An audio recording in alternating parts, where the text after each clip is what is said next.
میری نوائے شوق سے شور حریم ذات میں، غلغلہ حائل عما بت کدہ صفات میں۔ نوائے شوق یعنی شوق کی آواز، حریم ذات عرش الہی، غلغلہ کہتے ہیں ہنگامے کو، علما خدا کی پناہ، بت کدہ صفات کائنات ساری دنیا۔ اقبال کہہ رہے ہیں کہ میں ذات باری تعالیٰ کا عاشق ہوں، میں اللہ تعالیٰ کا عاشق ہوں۔ جب میں نے جوش عشق میں آہ و فریاد شروع کی تو وہ اتنی درد انگیز اور اتنی پرسوز تھی کہ ذات باری تعالیٰ کی خاص بارگاہ میں ایک شور بپا ہو گیا اور صفات کے بت کدے سے العما الحفیظ کی صدائیں اٹھنے لگیں۔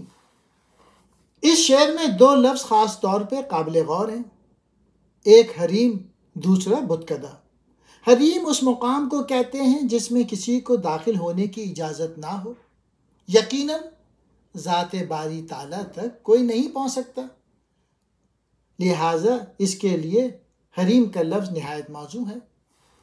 باری تعالیٰ کے متعلق تصور باندھنے کے لیے صفات مقرر ہوئی ہیں، یعنی ذات پاک علیم ہے، سمیع ہے، کریم ہے، رحیم ہے وغیرہ۔ عاشق ذات نے ان صفات کو بت تصور کیا ہے۔ عاشق ذات نہ صفات کی طرف متوجہ ہو سکتا ہے اور نہ ان پہ قناعت کر سکتا ہے۔ اقبال چاہتے ہیں کہ ذات کو، اللہ تعالیٰ کو بے حجاب دیکھیں، اگرچہ خود ایک ہی جلوے میں بسم ہو کے رہ جائیں۔ حور و فرشتے ہیں اسیر میرے تخیلات میں، میری نگاہ سے خلل تیری تجلیات میں۔ اقبال کہہ رہے ہیں کہ حور اور فرشتے جو ہے نا، میں ان کو بھی سمجھتا ہوں، میرے تخیلات کی زنجیروں میں قید ہیں، یعنی اگرچہ وہ غیر مادی ہیں لیکن میں جو کہ حریم ذات میں بھی شور پیدا کر سکتا ہوں تو میں ان کی حقیقت کو بھی خوب سمجھ سکتا ہوں۔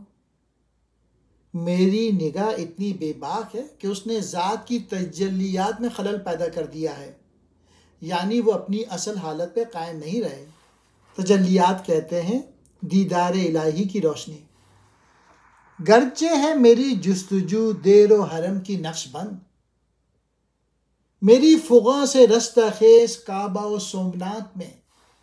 جستجو کہتے ہیں تلاش کو، حرم کی نقش بند کفر و اسلام کے جذبات پیدا کرنے والی، رستہ خیز کہتے ہیں قیامت کو، کعبہ و سومنات کعبہ اور مندر۔ میسج یہ اس شعر کا کہ اللہ تعالیٰ جو ہے وہ عبادت گاہوں تک محدود نہیں ہے، اس کا نور تو ہر جگہ و مقام پر ہے، اسے دیکھنے کے لیے بس دیدہ بینا کی ضرورت ہے۔ اگرچہ میں نے تیری تلاش میں بت خانے اور کعبے کے نقشے تیار کر لیے اور جگہ جگہ مختلف قسم کی عبادت گاہیں بنا لی، لیکن ان عبادت گاہوں میں تیرا کوئی نشان نہ مل سکا، تو میں نے اپنی آہ و فریاد سے کعبے اور بت خانے دونوں میں قیامت برپا کر دی۔ یہ شعر گویا خدا کے دیدار کی انتہائی خواہش کا بالواسطہ اظہار ہے۔ گاہ میری نگاہ تیز چیر گئی دل وجود، گاہ الجھ کے رہ گئی میرے توہمات میں۔ وجود کہتے ہیں یہاں پہ زندگی کائنات، توہمات وہم شک و شبے کو۔ اس شعر میں علامہ نے انسان کی مختلف حالتوں کا نقشہ انتہائی خوبی سے پیش کیا ہے۔ گاہ کہتے ہیں کبھی کو، کبھی تو میری نگاہ میں اتنی تیزی پیدا ہو گئی کہ اس نے ہستی کا دل چیر ڈالا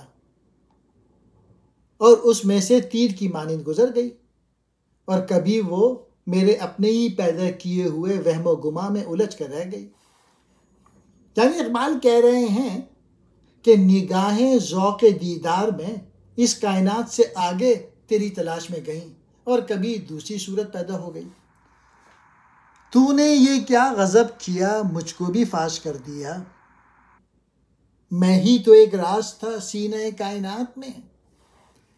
غضب کیا، ظلم کیا، فاش ظاہر کر دیا، راز بھید کو، کائنات پوری دنیا۔ یہ شعر بظاہر سیدھا سادہ ہے، لیکن اتنا سیدھا بھی نہیں کہ بآسانی اس کی گہرائی تک پہنچا جا سکے۔ اقبال کہتے ہیں کہ اس کائنات کے سینے میں ایک میں ہی تو ایک چھپا ہوا راز تھا کہ تو نے یہ کیا غضب کیا کہ مجھ کو بھی فاش کر دیا۔ اے ذات کریم، میں یعنی انسان ہی تو اس کائنات کے سینے میں ایک راز تھا، تو نے یہ کیا غضب کیا کہ مجھ کو بھی ظاہر کر دیا۔ قرآن کریم کی روح سے آدم کا وجود پہلے آسمان پر تھا، لیکن پھر ابلیس کے بہکاوے میں آنے کے سبب اسے زمین پہ اتار دیا گیا۔ اسی حوالے سے اس راز اور اس کے ظاہر کرنے کی بات کی ہے۔